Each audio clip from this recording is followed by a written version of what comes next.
CM Revanth Reddy మాట్లాడుతున్నారు. Live చూద్దాం. ఈ ప్రాంతంలో గొలుసుకట్టు చెరువులను నిర్మించి హైదరాబాద్ హెరిటేజ్ సిటీనే కాదు, Hyderabad is a lake city అని చెప్పి నిజాం సర్కార్ 100 సంవత్సరాల ముందే ఒక అద్భుతమైన కట్టడాలను నిర్మించి మనకు అందించింది.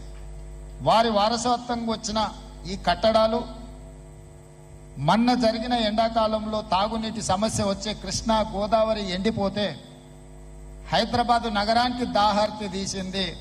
గండిపేట అంటే ఉస్మాన్ సాగర్, హిమాయత్ సాగర్ నుంచి ఈ నగరానికి తాగునీటిని వాడుకున్నామన్న సంగతి రాష్ట్ర ముఖ్యమంత్రి నేను చెప్పదలుచుకున్నా.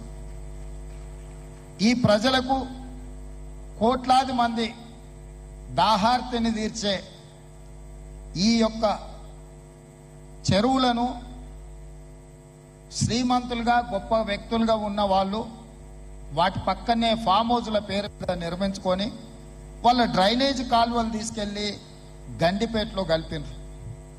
నేను ఇక్కడ వేదిక మీద ఉన్న పెద్దలతో పాటు ఇక్కడ వచ్చిన భక్తులను నేను ఒకటే మాట అడగదలుచుకున్నా.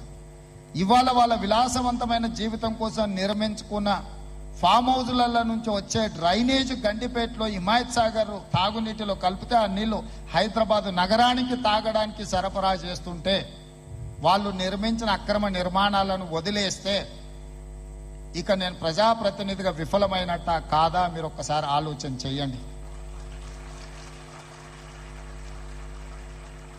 అందుకే ఒత్తిడి వచ్చినా మిత్రులకు ఫామ్ హౌజులు ఉన్నా ఏవీ వదలకుండా హైడ్రా అనే ఒక సంస్థను ఏర్పాటు చేసి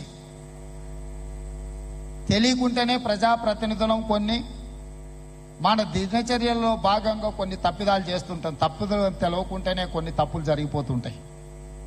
మరి ఆ ఖాతాను సవరించుకోవడానికి, ఆ బ్యాలెన్స్ షీట్ను సవరించుకోవడానికి తెలిసి కొన్ని మంచి పనులు చేయాలని నేను ప్రగాఢంగా విశ్వసిస్తున్నా, నమ్ముతున్నా. ఆ తెలిసి చెయ్యాలనుకుంటున్న మంచి పనుల్లో భాగము ఈ చెరువులను చెరబట్టిన వాళ్ళ నుంచి విముక్తి కలిగించాలన్న ఏకైక లక్ష్యంతోనే ఈరోజు చెరువులను ఆక్రమించుకున్న వాళ్ళను ఎవరిని వదలకుండా ఉక్కు పాదంతో అణిచివేయాలన్న ఆలోచన, అందులో నిర్మాణాలను ఏ ఒత్తిడి వచ్చినా వెనక్కి తక్కకుండా తొలగించాలన్న ఆలోచనతోనే ఈరోజు ఈ చెరువులలో ఉన్న అక్రమ కట్టడాలను కూలగొడుతున్నాము.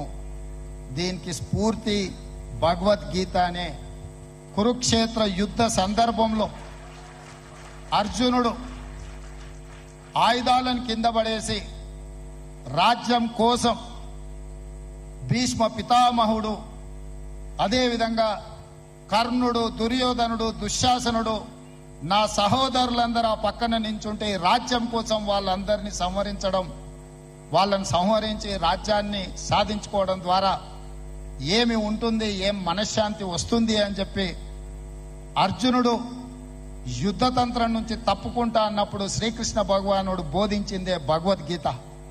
చంపేదెవరు, చంపించేదెవరు, లోక కళ్యాణం కోసం నీ బాధ్యతను నెరవేర్చాల్సిందే. ధర్మం బ్రతకాలి, అధర్మం ఓడాలి అంటే నువ్వు యుద్ధం చెయ్యాల్సిందే అనే యుద్ధ నీతిని ఆ రోజు అర్జునుడికి బోధించింది శ్రీకృష్ణ భగవానుడు. ఇవాళ ఆ శ్రీకృష్ణ భగవానుడి బోధనానుసారమే ఈ రోజు ఈ చెరువులను కాపాడే కార్యక్రమాన్ని నేను తీసుకుంటున్నా. నాకు తెలుసు ఈ చెరువులలో నిర్మాణమైన విలాసవంతమైన ఫామ్ హౌజులు ప్రభుత్వాన్ని ప్రభావితం చేయగలిగిన స్థానాలలో ఉన్న చాలా మంది వ్యక్తులు ఉన్నారు. ప్రత్యక్షంగా ప్రభుత్వంలో భాగస్వాములు అయి ఉండొచ్చు, లేకపోతే సమాజం మీద బాగా ప్రభావితం చేయగలిగిన వ్యక్తులు ఉండొచ్చు. కానీ వాటన్నిటినీ నేను పట్టించుకోదలుచుకోలేదు. ఇది భవిష్యత్ తరాలకు, ఇది రాజకీయాలకు సంబంధం లేదు. నేను స్పష్టంగా చెప్పదలుచుకున్నా. రాజకీయాల కోసమో లేకపోతే రాజకీయ నాయకులను కొంతమందిని దృష్టిలో పెట్టుకొని చేపడుతున్న కార్యక్రమం కాదు ఇది. భవిష్యత్ తరాలకు, మన పిల్లలకు, వాళ్ళ పిల్లలకు వారసత్వంగా మనం అందించే సంపద ఈ సరస్సులు, ఈ నదులు, లేకపోతే ఈ రోజున్న ఈ చెరువులు. ఈ ప్రకృతి సంపదను మనం విధ్వంసం చేస్తే ప్రకృతి మన మీద కక్ష కడుతుంది. ప్రకృతి మన మీద ప్రకోపిస్తే మనం చెన్నైలో చూసినాం, అదేవిధంగా ఉత్తరాఖండ్లో చూసినాం, నిన్నగాక మొన్న వాయనాడు మనం కేరళలో చూసినాం. ఈరోజు ఇలాంటివన్నిటిని దృష్టిలో పెట్టుకున్నాం. ఈ హైదరాబాద్ నగరాన్ని రక్షించుకోవాల్సిన బాధ్యత మన అందరి మీద ఉన్నది. ఇది ఒక సుందరమైన నగరం. ఈ నగరానికి ఈ చెరువులే ఒక అందం.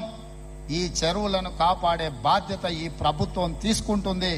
ఎవరు ఏమనుకున్నా, ఎవరు ఏ ఒత్తిడి తెచ్చినా వాటన్నిటిని పక్కన పెట్టి చెరువులను ఆక్రమించుకున్న వాళ్ళ భరతం పడుతుంది ఈ ప్రభుత్వం అని చెప్పి నేను ఈ సందర్భంగా తెలియదలుచుకున్నా.